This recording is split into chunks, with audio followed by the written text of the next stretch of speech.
The Cleveland Cavaliers just took a commanding 2-0 series lead against the Orlando Magic after grinding out 2 wins at Rocket Mortgage Fieldhouse to start out a pretty much must-win series for a lot of guys in the franchise. Just a week ago, some people were angry at the Cavs for how they tanked the final game to get the 4-5 matchup with the Orlando Magic, but now I completely understand why.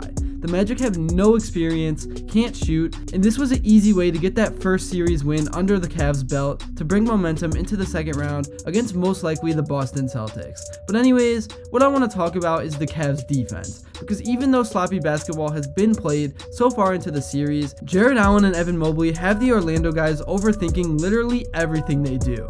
The Cavs as a team have been rotating well, and this is the defense that was being played on that huge win streak in January through February. In a way, it kind of does feel like Cleveland started losing towards the end of the season on purpose to get a better matchup than Philly or Miami in the first round. I'm not saying I agree with this approach, but so far, it has worked, and JB had to win this series for his job. Anyways, before I get into everything in this video, I would really appreciate it if you would drop a like and subscribe. It only takes 5 seconds, plus you can always change your mind. We're on the road to 20k subscribers, and with your support, I believe we can get there super fast. So the Cavs came into this Magic series really struggling on both sides of the ball, and really, they just had no flow, and with all the injuries they had to deal with all year, they haven't had their guys together for much of the season at all. So honestly, in a weird way, I was confident coming into this series as a Cavs fan myself. The whole starting lineup was together, they were facing an inexperienced team. I just didn't realize they would be this bad at shooting, but I knew they would have some jitters, and really the only guy Cleveland is even missing is Dean Wade. And hopefully they can get him back for the Celtics series, because he's the guy that led this team to an improbable comeback win to beat Boston just a few weeks ago. The first player I want to talk about who has been an absolute unit defensively and doesn't get talked about enough is Evan Mobley. Yes, I know, he's still pretty weak and gets pushed around when he's in the post, but defensively, the stuff he does doesn't even appear on the box score. He might as well average 5 blocks a game with the way he affects layups, and he is just all over the place disrupting plays all game long. I know he still needs to develop the bag a lot more offensively, but the defense alone makes him a guy that needs to play 35 to 40 minutes a game. And I'll admit, he is starting to develop some range. I still think he is 2 to 3 years away from being a player that you can't just leave wide open, but I think he will be a better shooter than Giannis. And one thing about Mobley that I have loved this season is that you can tell he's starting to get more and more aggressive.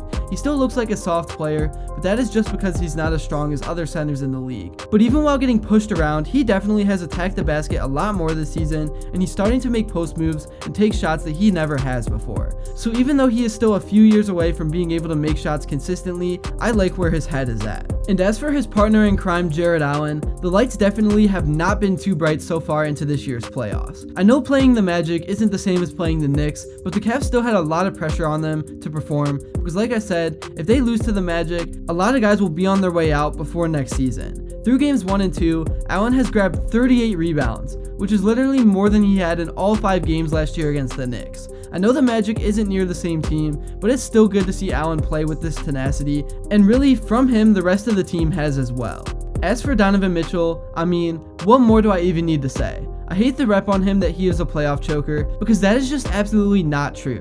And he actually is tied for 6th all-time behind LeBron freaking James in points per game in the playoffs. So he actually elevates his game when it matters most. He just had one bad series against the Knicks. I don't think that should define his career, especially if he can put together a run this year with the Cavs, but it's going to be tough with the Celtics coming next round. One thing I will say that definitely needs to improve on the offensive side of things for Cleveland is taking care of the basketball. And really, the main 2 players I'm referring to is Darius Garland and Max Strus. They were super sloppy with the ball, and although it doesn't really affect the outcome of things against the Magic, it won't fly against the Boston Celtics. All those transition opportunities will result in threes and just easy baskets. Boston really doesn't have any flaws in their lineup outside of Tatum being a choker and not having a ton of depth.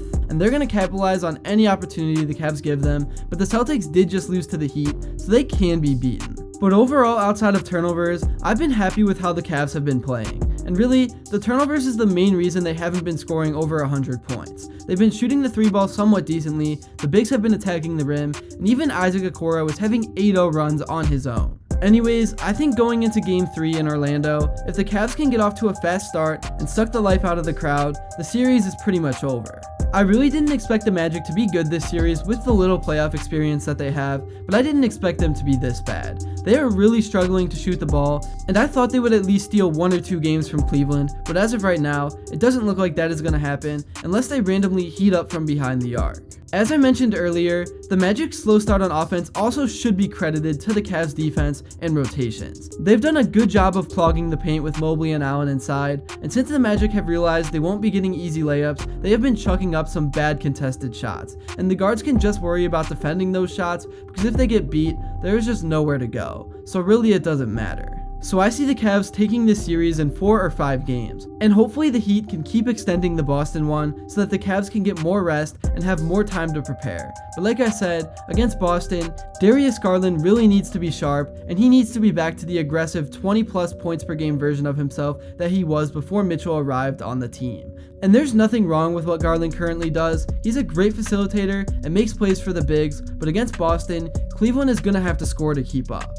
And I still think Bickerstaff should be on the hot seat even if the Cavs sweep the Magic. I think the Boston series will show us if he's truly the head coach of the future and a guy that can lead this team to big things. I'm not saying the Cavs have to win that series and go to the Eastern Conference Finals, but they at least need to be competitive and win a game or two because talent and matchup wise, they actually aren't that far behind. They just have less experience and aren't quite as complete. And if Donovan Mitchell can step up and score over 30 a game like he's done so far in games 1 and 2, I think the Cavs have a fighting chance. And honestly, I think Donovan will have to play basically the whole entire game and take over 25 shots. He's a guy that can create something out of nothing, and he's a guy that defenses game plan around, and because of that, he can create open looks for others. But the way the playoffs are formatted, for some reason to me has always been weird. I know home court advantage is an advantage, but to me, I almost feel like sometimes the pressure is on the home team the most, because all the away team has to do is come in and steal one of the first 2 games, and all of a sudden, the momentum completely swings. But that's just how I view it, and I'm not always right with my opinions. That's really all I have for this video. Thank you all so much if you made it to this point, and if you enjoyed and haven't yet, I would really appreciate it if you would drop a like and subscribe, because your support truly does mean the world. Also, follow me on Instagram, because I am posting tons of cool stuff on there, but until next time, I will see you all later.